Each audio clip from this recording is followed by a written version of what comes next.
And what I'd like to do is get started with introductions. So we'll go ahead and go in round robin um, with those of you that are hosting with me today. I'm going to just go in the order that I see you on the screen. So let's go ahead and start with Judy Hall. Please introduce yourself and let everybody know who you are and what you do with the organization. And then we'll move to Virginia and then Lois.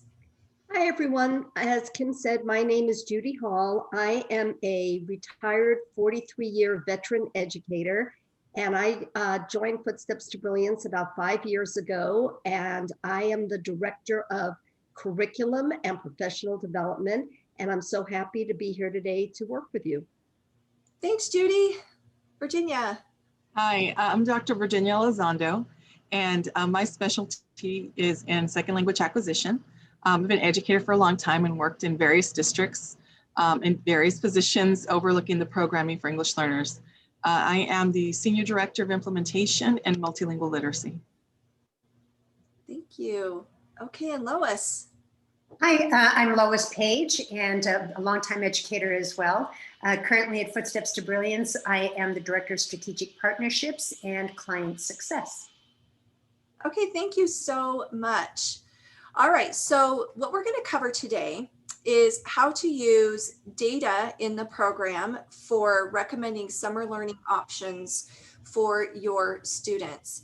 We're also going to be looking at the various summer learning options that we have for you, your students, and your families to help them keep learning over the summer and make up some of that learning loss that may have happened over the course of our virtual learning year due to the COVID pandemic.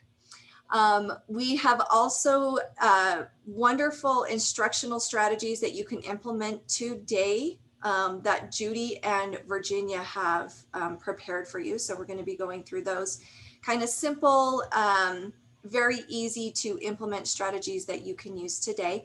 And last but not least, we'll have you fill out a brief survey, and then you'll receive a link to your PD certificate so you can add this to your professional development portfolio if you desire. A couple of quick housekeeping tools. Please enter comments and questions in Q&A. You'll find the link for that or the icon for Q&A at the bottom of your Zoom screen.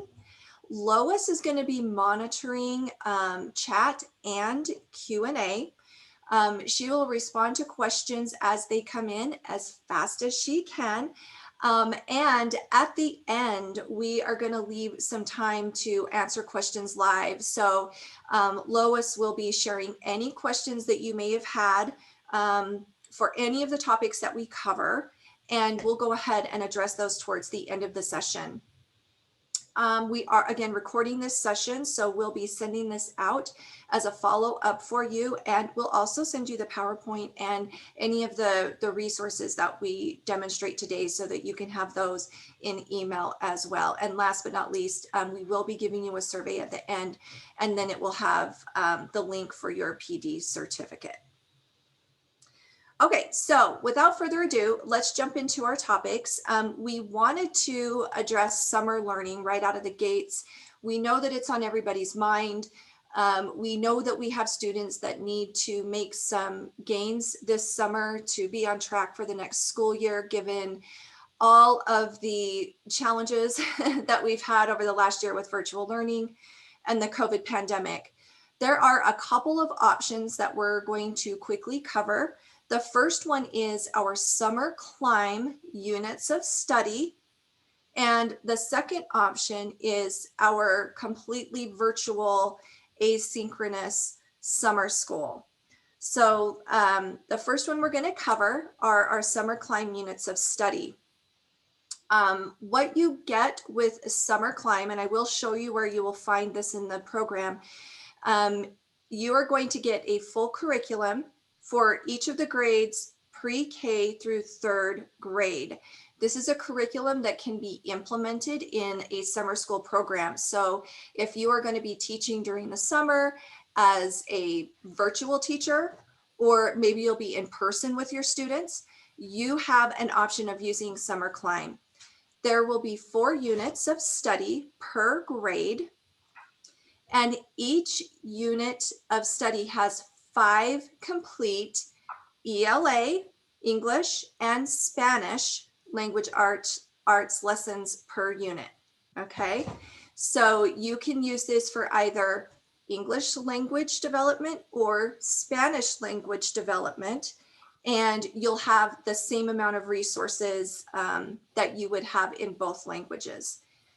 Each of the lessons in our units will cover a 60 to 120 minute ELA or SLA block.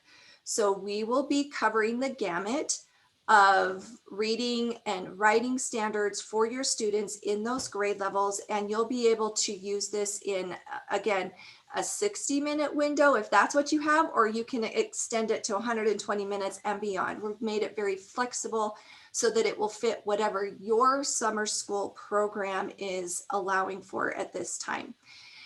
These units of study are intended to be instructor led. And again, you can use these in a virtual learning session. So if you have kids coming to summer school virtually, or if they're coming in person, you'll have that option as well. We've made it very flexible so that you will know when you have activities that need to be direct instruction, or maybe there's some asynchronous work that they can do if you're in a virtual setting.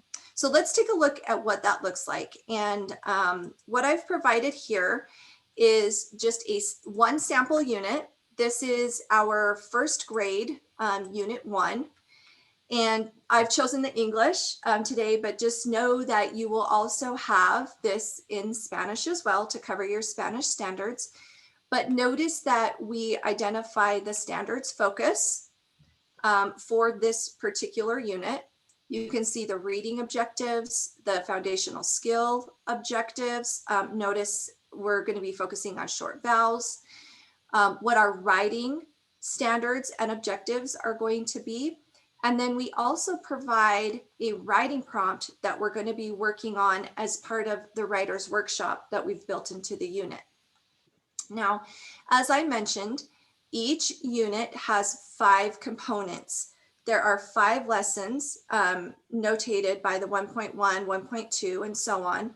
And I'm just going to go across here so that you can see what a full daily lesson component includes.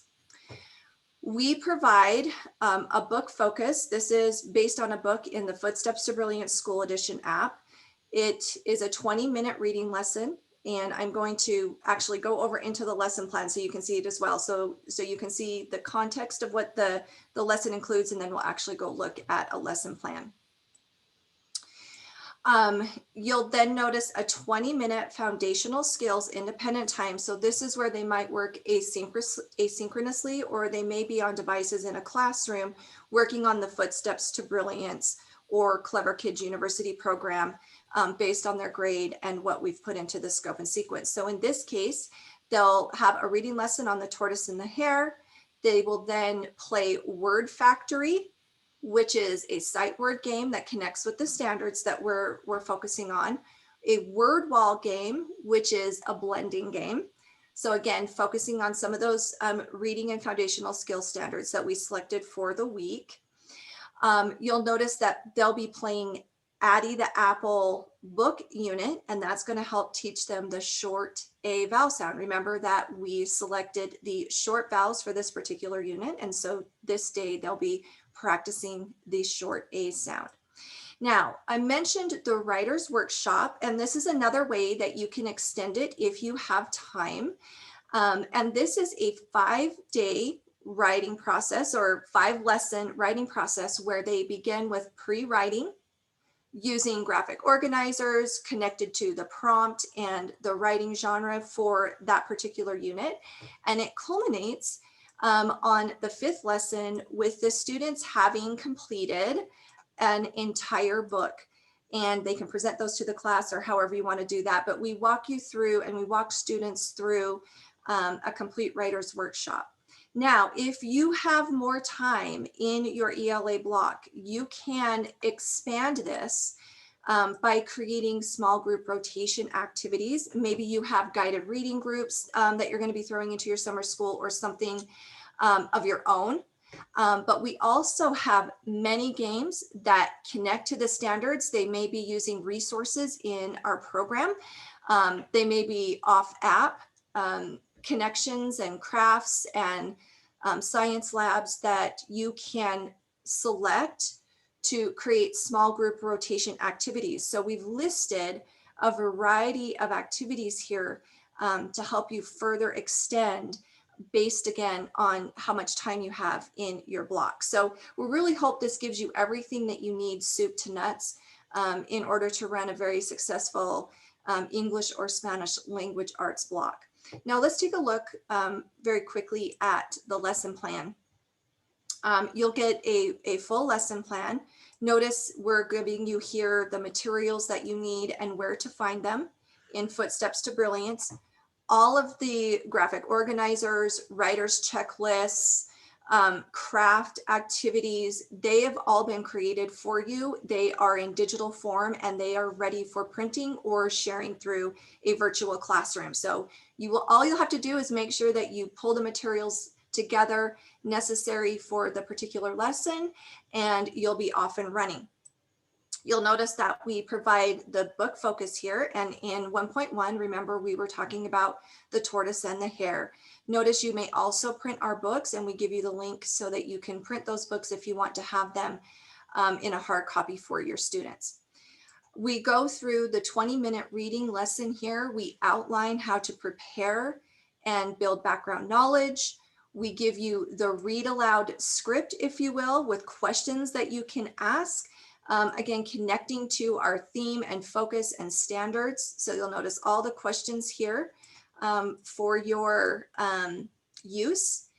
And then we guide you to the independent time where students will spend about 20 minutes working on the Footsteps to Brilliance app on the activities that again connect to the reading and writing skills. And then we also map out for you each day what to do for the writer's workshop. This is day one. And so you'll be having them do the pre-writing by working on the graphic organizer, filling that out. You'll introduce the topic. This particular prompt is about writing about a time when you took your time to accomplish something like a goal, maybe winning a game or doing a chore, building a Lego set, learning a new skill. And they're going to write about it. And that will be the prompt for this week. And so each day we'll walk you through that. And then last but not least, it gives you more detail about how to put the center work together for your rotation groups. You could also do these as whole group if you wanted to. Really, the sky's the limit. We wanted to give you ultimate flexibility in how you create your particular ELA block. But we know that this year has been rough for everybody. We know that we need to do summer learning. We know that as teachers and educators, we are stretched and stressed, and we wanted to take as much of that off of your shoulders as possible. So we are putting a lot of work and effort into this so that you can hopefully in a very out of the box kind of turnkey way, get your kids learning this summer in your summer school program. And I'm just going to continue to scroll down here so that you can see some of the artifacts, some of the graphic organizers and games that we've prepared for you that you'll be able to print. This is a wonderful stick puppet opportunity where the kids can make up their own story and talk about maybe what would have happened if maybe the tortoise one, or excuse me, the hare one instead of the tortoise. Lots of flexibility there. Okay, so that again is our summer climb, meant to be for those of you that are going to be teaching in a summer school program. We have units of study pre-K through third grade. And let me show you where you will find those in the program. So when we come into the program, I have logged in, okay? You'll come right into lesson plans. And you'll notice the Summer Climb logo. This area, as we have the units completed, they're actively being built right now, will be updated. So everything that I just showed you here, the samples, you will have that again for every grade level in English and Spanish and it will be right here in Summer Climb. You'll just click on that and this area will be updated so that you can get to your grade level and the materials that you need. So it should all be right there for you. Okay, so that is Summer Climb. Now, what if our district or our school or a family is not able to attend a summer school program? What options do they have on Footsteps to Brilliance? Well, we do have our virtual summer school. I've given you the link here and we'll go look at that in just a moment. This is a completely virtual, self-paced program really designed for families, for students PK through 3rd grade. And it guides them through 5 weeks of activities on our Clever Kids University and Footsteps to Brilliance app. And it is also available in English and Spanish. So when they're working in English, they'll be practicing English language arts. And if they work in Spanish, they'll be practicing Spanish language arts. Let's take a look at our virtual summer school. I've gone to that link right here, footsteps2brilliance.com/virtual-summer-school. This is the site that you will share with your families and they will select the grade for their student. Now, the wonderful thing about this is that students can be working at their challenge level. So let's say we have a kindergarten student who has mastered kindergarten, is ready to move on to 1st grade standards. They are absolutely welcome to work on the 1st grade weekly activities. They click into that grade. You'll notice that we have 5 weeks in both English and Spanish. We'll start with week 1 here. When they click into that week, you'll notice that they'll get a wonderful reading lesson from one of our master teachers. This is Judy. She did Allie the Alligator. You'll notice that we also have it available in Spanish. And then we give them a game board of activities that they will self-pace through on either the Clever Kids University or the Footsteps to Brilliance programs. Okay, so they'll just kind of do this on their own and they can self-pace it. And they'll again be practicing the high leverage standards that they need to be ready for the next grade. And then last but not least, we have an off app activity. It's a craft or it's an experiment of some kind that connects with the book or the theme for the week. And when you click onto that, they'll go over to that site and they'll have all of the activities and instructions to be able to do that with their children at home. Okay. So again, you are welcome to share this with your families. Any student that is not going to be part of a school-led or a district-led summer school program has access to this. By the way, this is great. Even if they do go through summer school, they can just kind of pick up and go and keep working through some of the activities that they'll see here the rest of the summer if they've been in one of your summer school programs. Okay, that was a really quick tour of your 2 options for summer learning. Hopefully those of you that are on today can share that with others across your organization so that they too know what's available and they can keep their kids learning over the summer.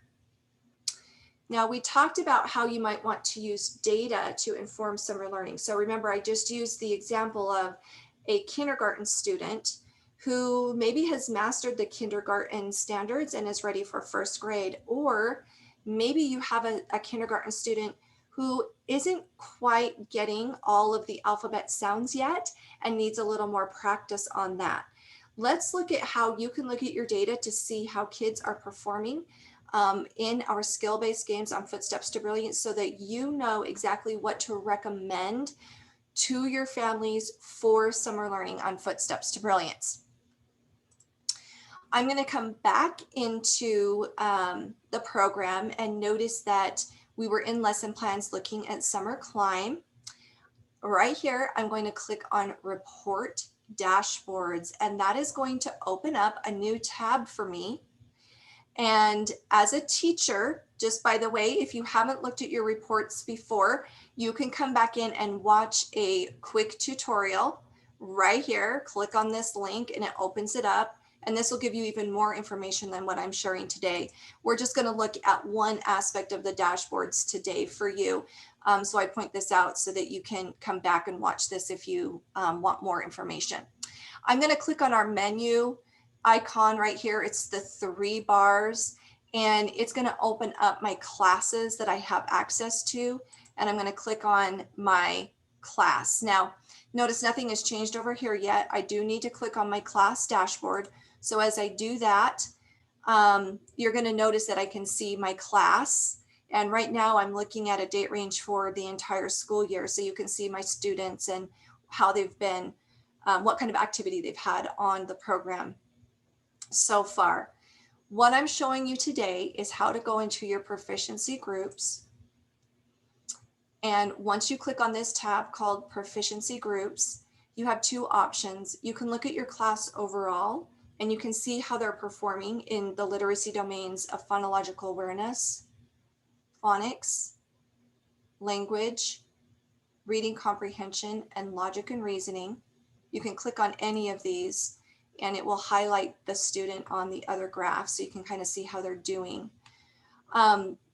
The part that I really wanted to focus on today is the flexible grouping. So you will click on this tab, Flexible Groups, and notice that it has now shown you how many students have data available based on what activities they've completed in the program in each of these areas, and you can drill down into these areas. Now, the class that I'm showing you today is a demo class. So we have students that have played pre-K games all the way up to 3rd grade games. So you might see standards mixed in together as I expand these. If you are using this with a specific group of students, a specific grade, and you are guiding them to what you want them to do on Footsteps to Brilliance, you will see more of your grade level standards so that you can make an assessment on how they're doing. Let's go ahead and let's just follow through with my phonics example of maybe a kindergarten student who doesn't quite yet have all of their letter sound identification. I'm going to further expand this so that you can now see for each letter how the students are doing. And you just click on this link at any of these levels to show the students. So let's look at the letter B. It looks like we have a couple of students here, Princess Ariel and Wonder Woman, who need additional help. So I encourage you to come in here, drill down into the different literacy domains, look at your standards, and make an assessment of, which students are doing well, which students are developing, and which ones need a little more help. And this can inform you in terms of what they should be doing on the program. Now, to give you a little bit of guidance on that, I've created a chart here. And again, you'll be receiving this PowerPoint as a follow-up. And let's just talk for a moment about what you might recommend for your students. Let's continue with the kindergarten example. Let's say we have a kindergarten student who needs to continue practicing letter sound recognition. The Clever Kids University Pre-Reader app is where they're going to get that. So you would want to recommend Clever Kids University, okay? Perhaps you have a kindergarten student who is ready for blending and decoding or needs to continue working on those skills. You would recommend Clever Kids University I Can Read, okay? So what we've done here for each of these grades is put in which app they would use based on the grade level standards that they're focusing on.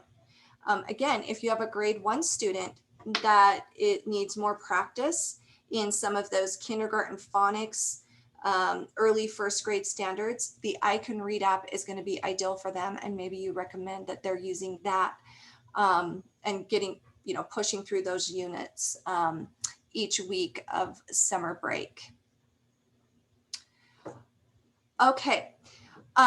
We just had a question about pre-K, and I'm going to touch on that just really quickly, and then we're going to move on to our next topic. And I will stay on. So if you have grade level specific questions, grade level specific standards questions, please stay on. We will address all of that. You have the experts right here, and we would be delighted to help you with your particular scenario and your particular students.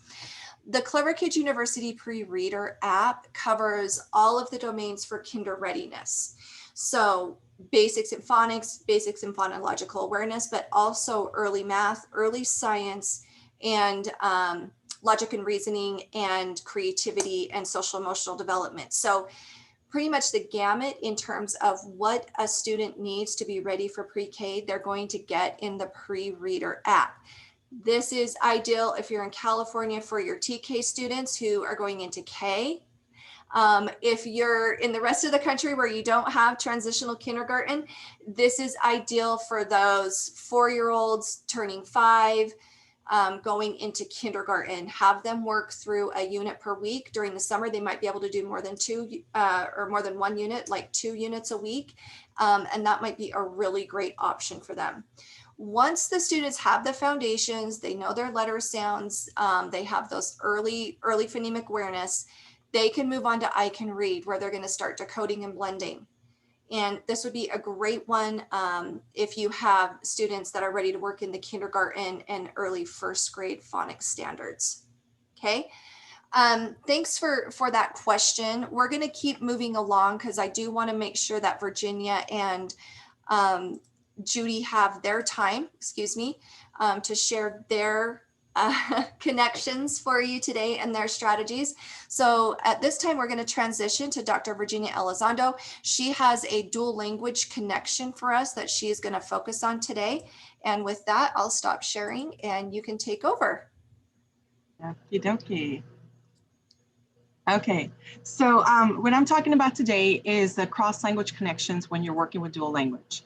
And we know how important it is for our students that are learning a second language to try to give them as much support as we can in order to make those connections between the 2 languages. So in this example that I'm showing right now are the connections between English and Spanish.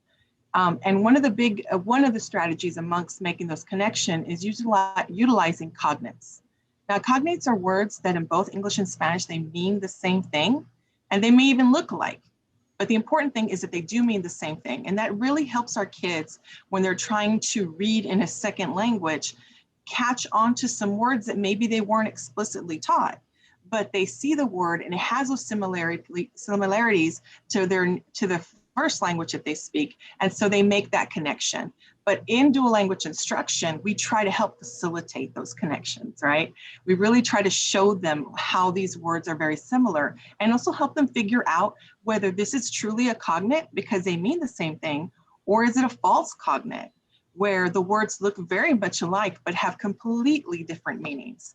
And so one activity that we really are trying to promote kids to do is to take a look at those kind of words. So where we're working with the books and Footsteps to Brilliance, and I'm kind of looking more at the blue level, which is kind of like 2nd, 3rd grade.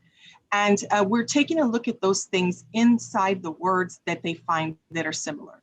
So some cognates, they can have identical spelling. They can be spelled the same. Some of them, they may just differ in their prefixes or they may differ in suffixes, but the root word is the same. And some of them may only have 1 letter difference or they may have a few letter differences. And so what I'm going to show you right now is a worksheet that we have inside the system where students can actually work through cognates. And so the best way to use this is to have the students work with the book that you guys are reading or that they've read in class. And so they have some familiarity with it. And so what the idea here is that they have 8 steps. And so if I come into a book and I'm going to come over here and I'm looking in my physical science and engineering series. So if I open up this series, you'll see that I have this book, Gravity. I open up the book Gravity, and at the end of these books, what's really great is that they do have a glossary. And so here's my glossary. And so here I can see a list of words that are also defined and are inside this book. And so in this activity, what I'm going to have students do is take a look at the words that are here in this glossary and see and compare and see if they can find any cognates. And so as you'll notice up here, we do have our toggle between English and Spanish. And so it makes it super convenient for the kids because here I can see, say the first word is force. I can toggle over to Spanish and now I can see fuerza. And so I can quickly see the words and the information that I need. Now, when they work on the worksheet, excuse me, here it is. When they work in the worksheet, what they're going to do here is they're going to first write the word. They're going to write the word here in English. And so here we have the word force. Then they have them writing it in Spanish. Here they have it fuerza. They were able to see the opposite language by toggling in the book. Then we have the word meaning. What does this word mean? And here they're asked to write the definitions. And so here in physics, a push or a pull.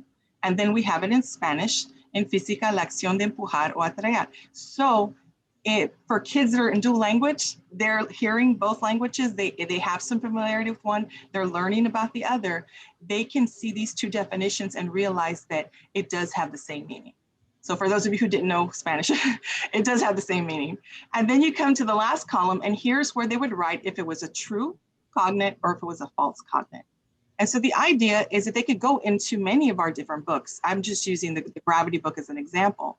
And they're able to come through here and write these words down, figure out the word meaning and whether true or false. Now you may notice on this sheet, I also have some color here, some highlight. And so what I'm asking kids to do is to come in and highlight the differences in the actual spelling of the word. Sometimes the words are going to be identical, and so it won't have anything to highlight. And sometimes it's just going to be the prefix. Sometimes it's going to be the suffix. Or in this case, they have a few words, few letters in here that are different. And so we used blue highlight for English. We used the pink highlight for Spanish. And so the idea is that kids get to spend some time identifying the words, seeing the word in the opposite language, words that are not being taught in isolation, words that are coming from the book that they've read, that they have content understanding of. And then, of course, they can always toggle in the book as well to see both languages, and then be able to have the word meaning there for them, make that comparison between the definitions, and then decide if this is true or false. And so that's one of the things we really, of course, want to always promote is students getting to really understand how words work and getting to see the differences and the similarities when they're trying to make those connections between those two languages. And so this particular worksheet can be found in our teacher toolkits. And so I'm gonna come over here. I'm sorry, let me come over here. And so I'm gonna come over here. I'm gonna go back to my library and I'm gonna come down here. Well, I have admin resources, but you guys might have teacher resources, is what that would say. And I can come here into toolkits. And you'll see here, there's the lesson plans Kim was showing you earlier. Here's toolkits. I click on toolkit. And forgive me, I'm on the online version. I usually use my app. And then I come to my teacher kit. I click on teacher kit. And then I can see graphic organizers, English and Spanish. I click here. And then you're going to see all of our graphic organizers. And so you can get this document in English or you can get it in Spanish. Of course, because we're working with Cognates, you're going to have some English on each worksheet, and you're also going to have some Spanish. So if I click here, it's going to open up and you see we have a lot of different graphic organizers, but it's down here, the Cognate worksheet. And so as we keep adding more things into the system, you'll see them populate in here. And so this is definitely a great place to come to find things. So thank you guys very much. That was just a quick hello. This is something you could really do for your dual language kids. So thank you very much for your time. Thank you, Virginia. We're going to have you stop sharing so Judy can share her strategies that she's prepared for today. Thank you. Let me get my share screen and we'll be on our way. Give me one moment. All right, well, thank you, everyone. I am going to spend about 15 minutes now, and I am going to span pre-kindergarten through second grade. And what I'm going to do is give you just some strategies that you can incorporate as you are working in all of our apps. So the question that I'm going to put out to the group is, how can you use and or extend Footsteps to Brilliance into a direct instructional model that supports your grade level standards? Now, starting with pre-kindergarten, We would hope that at the exit of pre-K, some of these writing outcomes would be things that your children could do independently. And so we work hard all during that 4 and 5-year-old age group to be able to support and to work with helping children develop the ability to think through what they want to say and to be able to orally produce that so they ultimately can write a sentence. Now, in your Clever Kids University, your pre-reader, you are or may not be familiar, but we have it beautifully sequenced and structured week by week. And in each day, we have a set of activities going around one of the pre-K domains. Here on my screen, you happen to see week 11, day 5, which is the opportunity to write and to practice some of the things we've learned in the week about the book we've read, which happened to be The Two Little Blackbirds. And you can see there's a chance to talk through for oral language development. But in bubble number 3, this is the drawing option for writing. And you can see that when I click on that drawing option, it opens up my doodle pad and I am asked to draw a picture of something that is my favorite color. So I'm actually having to start to think through an opinion. What is my favorite color? And then to draw it, and then to be able to maybe talk to an adult and say, my favorite color is.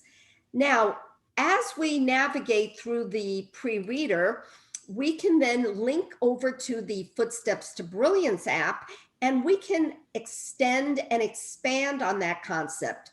Here in the red level for pre-K, we have a variety of games and books to be able to support different themes that you might be working with. So in the area of colors, you could play the color game Factory Floor, and that's found in your red level. You could read one of the books that we have that supports colors. This is from the Alps Library. This is Hats Galore, which is adorable. It's characters, their hats, and the colors of their hats. So now our children are exposed to text, they're exposed to a game. And if we want to use Doodle Pad, we can expand and move from just what is your favorite color to what are different things that you can think of to show your favorite color. So here I've used that complex task. I've opened up my Doodle Pad, and I would ask my children to think of their favorite color and to be able to draw a group of things now that they think they could find in that color. And then to expand it with oral language, I would give them a sentence frame and have them say something like, my favorite color is orange. A pumpkin, a carrot, and a basketball all are orange. So again, extending and expanding what they were familiar with in their pre-reader in the Footsteps to Brilliance app. All right, now moving to kindergarten, let's look at some kindergarten exit writing outcomes. So we would have opinion writing, we would have narrative writing, and we would have informational writing. These are the 3 genres that an exiting kindergartner would want to know and be able to do. And this is very typical, and in most districts, you've got some form of a writing standard genre for each grade level. Today, I'm going to actually give you a small overview of how to extend one of these genres. But again, when you take our workshops and a lot of our professional development, we can expend the time and expand on each of the genres grade level specifically. So let's take a look at how that would work out for using Footsteps to Brilliance and also our I Can Read. So we've set up our Footsteps to Brilliance in a hierarchy of steps to take children through what we call a book unit. And when we do that, we set up a bookshelf in our red and our yellow levels. And as they read the book, they open up our bookshelf and they would click on the star to read the book, reading for learning. The book buddies are comprehension questions to comprehend what I've learned. Our games apply different skills that might naturally be supported by reading the book. It may be a phonics skill. It could be a fact skill with a game on animal facts. And ultimately, what we really want is for our children to be able to write. And so One of the important things you know is children will be operating these programs mostly independently, and they can also operate with adult supervision or support. When we expect them to work, if you will, independently, and we want them to get a good writing process, we really want to support them through the scaffolded stages. So let me then expand a little on that. If I were going to read the book in our Alphabet Animals library called Eileen the Iguana, because I'm going to use informational as my focus today, I would obviously want them to read the book to do what? To learn about facts about an iguana. I would assign them the games at the end of the book, and the two particular games for this grade level, for first grade, I would probably ask them to play Fast Facts and Mighty Matches. Fast Facts would give them plenty of opportunity to recall the facts about the iguana, and Mighty Matches would give them opportunity to revisit vocabulary. Now, when I move up Bloom's taxonomy and I want them to independently create a book to write facts and information about their topic, this is where I want to make sure that I've supported their independent learning as well as their performance. So in order to do that, you've looked at some different lesson plans today. Kim showed you and Virginia showed you where to find those lesson plans. When you go on the lesson plans and you select the icon for, in this case, the alphabet animals, it opens up our teacher bookshelf. And here you see the bookshelf. You can see the teacher editions on the bookshelf. And in today's demo, I'm going to pop open Eileen the Iguana. And you can see down at the bottom right, this is the bookshelf. It shows Eileen the Iguana on the shelf. And of course, I can pop open lesson plans, or there's homework. There's even a graphic organizer to use with the book. Today, I'm going to open up the recipes for success and the label and color, because again, I want to extend and expand informational writing for first grade. So if I open up label and color, I can access a beautiful sheet that has the picture of the iguana, and it gives me a little word bank at the top for vocabulary. Now, what do we know about informational writing? We know that this is one of our text features, labeling and boldface and glossary. Virginia showed you glossary. That would be one of your text features for using informational. For our first grade, we don't use a glossary at this level, but we do give them the label and color so that they can do something that is within their proficiency level.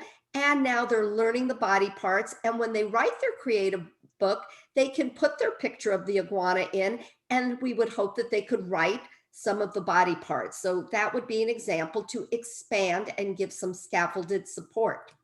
Now, for learners that really are still learning English or needing that word list right there in front of them, to be successful writing their books, we could open up the recipes for success. There is a tab that you see the arrow pointing to that says cover, book, and pages. And you can click any of the pages by clicking the little check mark, and then you can print those pages. Now, over to the right, you see I've printed 2 pages of Eileen the Iguana. If I was a first grade teacher, which I was for many, many years, I would print the paper copy of Eileen the Iguana. It shows them all the words. So now they not only have the paper copy to reread, but they've got the text and the vocabulary words. And they're going to be far more successful when I ask them to write a story of facts about an iguana. Now I've given them support and scaffolds. Okay, so let me stop for just a moment so you can digest that. Again, I'm just going to go back to show you where to access that. That was in lesson plans. And when you click on your lesson plan, it opens up the teacher bookshelf. I clicked on the specific book. Remember, it was Eileen the Iguana. And there you see my blue recipe for success star and my orange label and color. And when I click those, this is what I can find behind those stars. Okay, so let's move to our next grade level, and we're going to look at our first and second grade phonics, and we're going to specifically look at vowels. We're going to look at the exit to second grade, which means first grade, you're building the skill. Second grade, you're using and practicing and refining the skill. And let's take a look at some exiting outcomes for knowing your vowels by second grade. We'd hope that our children by the exit of second grade could distinguish their long and short vowels when reading and spelling one-syllable words. We would hope that they could know the spelling sound correspondence for the vowel teams, and we would hope that they could decode regularly spelled two-syllable words with long vowels. Now, we're teaching this in our classroom literacy programs, but we can use CKU, I Can Read, if you have that available. And you can see that these are beautifully structured weekly units that focus on the different phonics skills. We give you a decodable book. The one I'm pointing to right here happens to be our week 20, the bake sale. And this one does focus on long A. We have long I, long E, long O. We have our short vowels, our diphthongs and digraphs. But for demo today, I'm focusing on one vowel, which is able the apple, long A. And I want to make sure that not only will our children use the I Can Read, or excuse me, yes, the I Can Read. Here you see that we give you weekly lessons, again, daily lessons. In week 20, day 4, we're working in reading about the long A skill. And so let's take a look at what that might look like. So in our activity 4, on our week 20, day 4, when we open this reading activity up, you're going to notice that we have text using this skill. And here we see it says, we will have a bake sale. Can you make a cake to sell? Asked Dad. Sam will make a cake with a plane on it. So again, you're familiar with Footsteps to Brilliance. We have it read aloud. The children can touch the words on the page. They can use the microphone. This gives them practice reading it and speaking through and learning the sounds and how those words are made. Here we see our section 5 in the week 20, day 4 for writing about it. And the children open up day 5, they get a little doodle pad with a writing area. And their prompt is, what kind of cake can you make for the bake sale? Draw a picture and write about it. And they could go ahead and draw their cake and write a sentence. Now, the important thing is we have built in a structured opportunity in the I Can Read app for them to work with decodable text, to practice reading it, to practice writing about it. But let's take a look at how to extend and expand on this using the Footsteps to Brilliance app. Here, we could go in our yellow level for our first or second graders. We can open up our Mega Mouth Decoder 2 library. In this library, you are going to find books such as Abel the Apple, Ebert the Egg, Ivan the Ice Cream Man. These are our long vowel books. We have our controlled vowel. We've got our diphthong books. We've got our digraph books. So this is a great library to support each of your phonics skills by reading about a character. And then not only are we going to read about our character, we're going to have an opportunity to play some games as well. So let's take a look at Abel the Apple.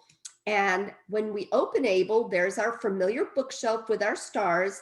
Certainly we would read the story and learn the character and hear all about Abel's adventures. And we would be using those long A patterned words. Now, once we read our book, we would move to singing the song. It's a catchy little jingle. And ultimately, we're going to play some games. Now, there are 3 games that the children would have the chance to play. One of them is Foursquare. And when we play Foursquare, we're going to see 4 choices, and only one of those choices would be the correct spelling. Next, we would have our word work game. And when we play our word work game, let's take a look.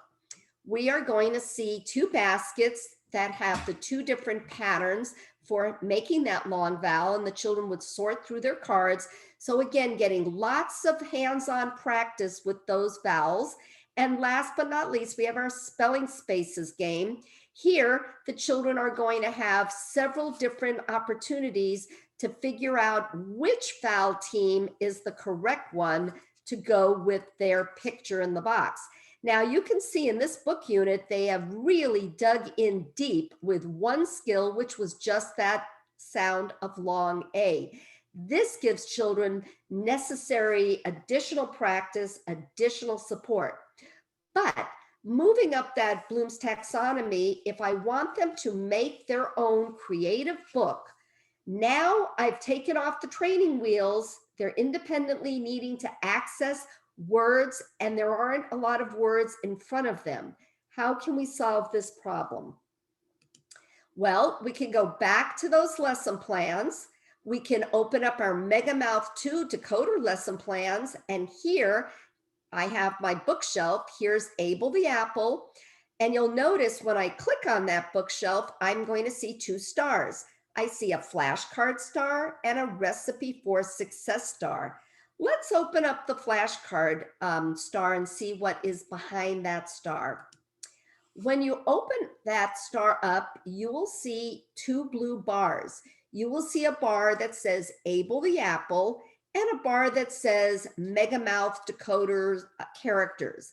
Now, if you wanted all the characters, you would click that button. But if I just want Abel the Apple, when I click, I can get a poster, a 8.5 by 11 little poster that I can print or PDF right into their Google Classroom.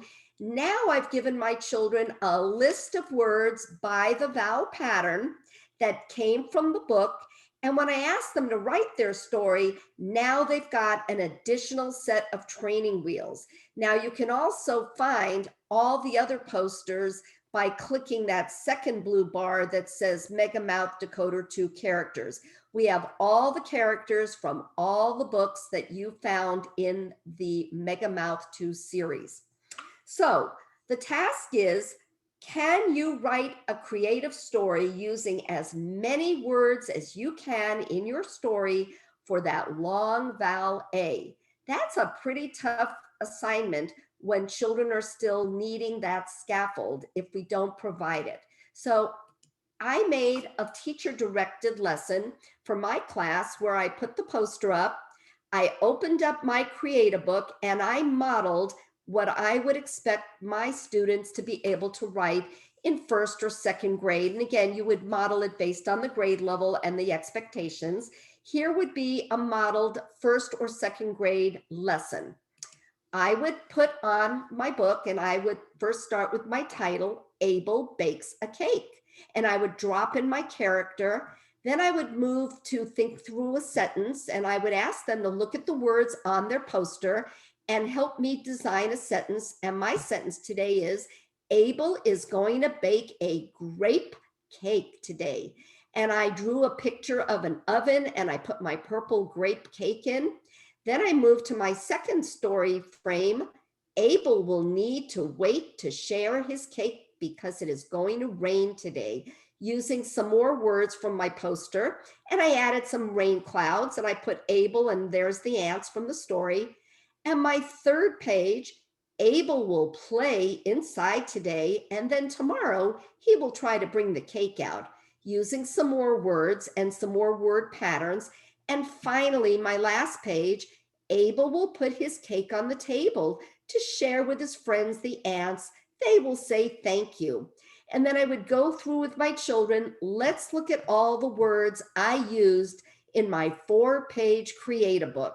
And I think that these will be the best things your kids could do, because not only are they having fun, they're recreating a story, they're using the vocabulary, and we have given them some support. So once again, those are the posters. Those are the words from the story, Abel the Apple. Remember, you can get all the different posters when you click. And where do we find those? We find those in lesson plans. You can see all the different books that are in that Decoder 2 series. And when you open those, this is the support that we're talking about. So I hope you've learned some strategies today that help you extend and expand. I'm going to turn it back over to Kim to do a wrap up. Kim, you're on mute. Thank you, Virginia and Judy, for sharing your teaching strategies today. We so appreciate it. We are going to wrap up now by providing you with a link to our survey. So you'll fill this out, and while you are doing this, we will take additional questions that you may have. You'll fill this survey out, and when you finish it, it will present you the link to download your PD certificate. Go ahead and fill that out, and you can put that as part of your professional development portfolio or towards your PD hours that you need for the year. We thank you so much for being here. We have had some wonderful questions asked. So what I'm going to do right now is I'm going to give Lois an opportunity to share any questions that she feels need to be answered live. You are welcome to continue to put questions into Q&A or chat, and we'll answer questions as long as you have them. If you have everything you need and you've been able to fill out the survey, you're welcome to log off. Again, we will continue to record this, and we will provide you with the recording, this PowerPoint, and the resources that we demonstrated today for you in a follow-up email.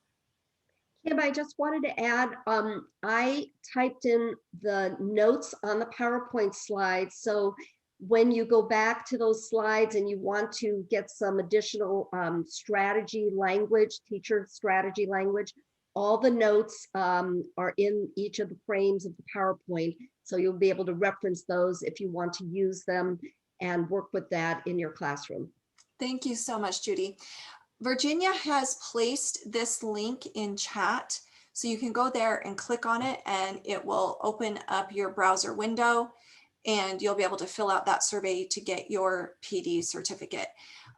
We do ask some questions about what you would like to learn on future meet and greets. We also ask you if you would like to present one of your teaching strategies. We would love to hear from you. We know this is the first one that we've ever done, so we went ahead and put the agenda and the strategies together, but we really want to hear from you. So I encourage you to let us know if you have something to share. It can be a short, brief strategy that is 5 minutes, or maybe you've done a more extensive project with your students on Footsteps to Brilliance or any of the Clever Kids apps, and you want to share that as well. So don't be shy. We're all here to help support each other, and we're all at varying levels of our experience and usage with Footsteps to Brilliance. And we want to hear from everybody. And we know that we can all learn from one another. The other thing that I would add is if you are new to Footsteps to Brilliance and you've not yet had a getting started or any initial training on Footsteps to Brilliance, you can indicate that in your survey as well. And we will follow up with you to make sure you get some of the basics on Footsteps to Brilliance that you need. Today, we assumed that there was a knowledge of how to log in and that you've seen the program before, and we're happy to bring any of you up to speed that need to be. So just let us know in your survey as well. Thanks again for being here. Again, if you've filled out the survey and you have everything you need, you're welcome to log off. And I'm going to turn the time over to Lois to go through any questions that you want to cover live, Lois, or anything that you need us to answer. Kim, I think the only one that was really kind of outstanding is just really a little more information on the pre-K summer program. I know that we kind of touched on that and showed a few examples, but if you could just kind of, particularly people who are using Clever Kids University, if you could just kind of give them a little bit of an update on where we are with that. Okay, so we are including pre-K in our summer climb. Our summer climb units of study are going to be in the pre-K grade, are going to be utilizing both the Footsteps to Brilliance and the Clever Kids University apps. If you only have one or the other of those apps, I want to point out that for Clever Kids University, you do have a full set. I'm going to go back over here. Remember, we were looking at dashboards.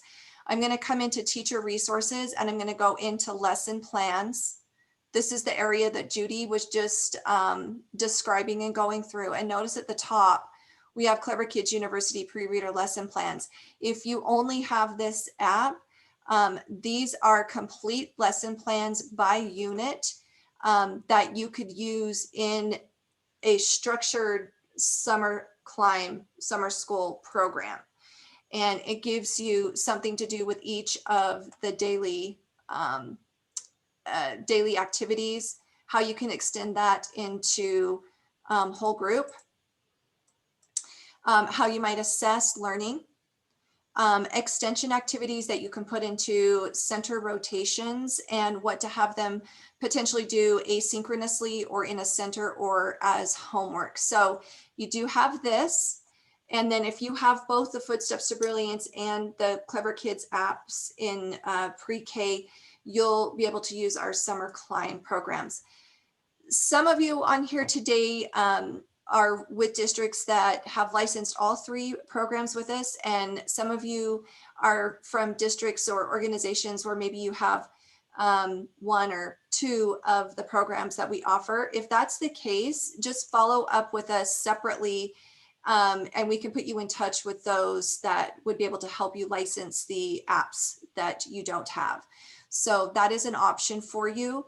But hopefully with everything that we've put together, you've got all kinds of resources at your discretion that you can customize to your particular circumstances. You have plenty here that you can kind of pace out through your own program. And again, if you have questions, you can just contact us directly and we'll work through those with you. That was primarily the extent of questions that did not get fully addressed. Okay. Now, I'm going to actually go over to the survey so you guys can see that, because we just got a question on chat on how you're going to get the certificate. So notice that I have just clicked on the link in chat, and it has opened up the survey right here in my browser. I'm going to go ahead and put in my name, and we will know that this is me. So I'm just gonna, and I'm calling in from Utah today, by the way. We're having winter in Salt Lake City, Utah, hence the turtleneck. Some of you probably have summer already at your doorstep. Unfortunately for us, we're still in winter.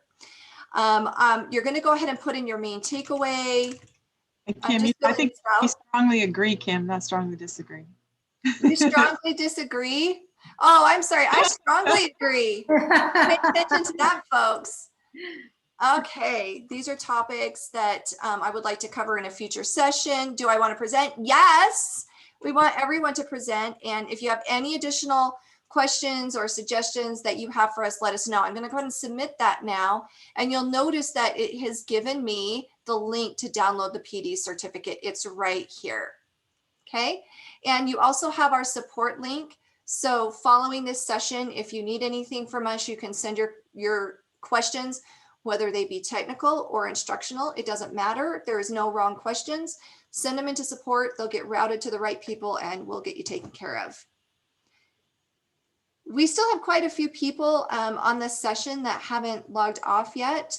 If you've had an opportunity to go through the survey and you have everything you need, you're welcome to log off. Or if you have questions for us, put them in Q&A or chat and we'll get those addressed. Oh, Kathy Brady is getting winter. She's up in Massachusetts. Okay. All right. So we're not the lone wolf out here with winter still going on. Also in Colorado. Colorado. Yep. Great. Thanks, everybody. You've been great today. We have loved spending this time with you. This is not the last. We'll be doing this in the future, and we really hope that you'll join us again and let us know how we can address your specific questions during a future session. Don't be shy. Thanks, everybody. Thanks, everyone.